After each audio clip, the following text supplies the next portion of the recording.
Today we're going to remove the driver's side sliding door panel from the inside on the 2011 Toyota Sienna.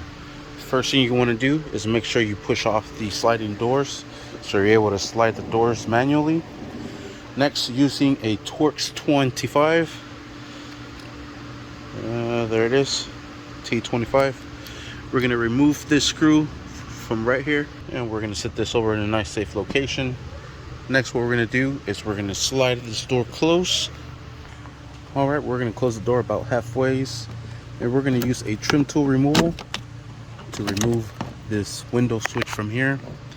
We'll release the clip and then we'll set this over to the side. Next, what we're going to do is come all the way in here. I have a mat to kind of help with these brackets. Next, what we're going to do is grab it from the cup holder.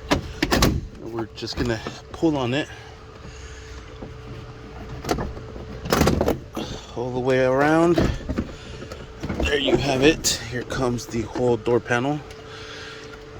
Got stuck over here, and they got stuck on this one here. All you do is just press this clip inwards, and out it comes. And just set this back over here where it goes, right on that bar. There it is, nice and seated properly. Now we're able to remove this door and get it out of our way. And sweet, and there you have it. Only reason I made this video is because I made a video of how to remove the passenger side, trying to figure out what's going on with this door lock mechanism.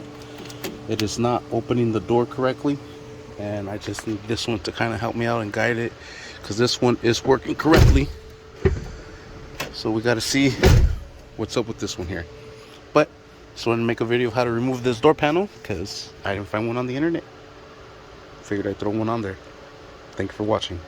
Please like and subscribe.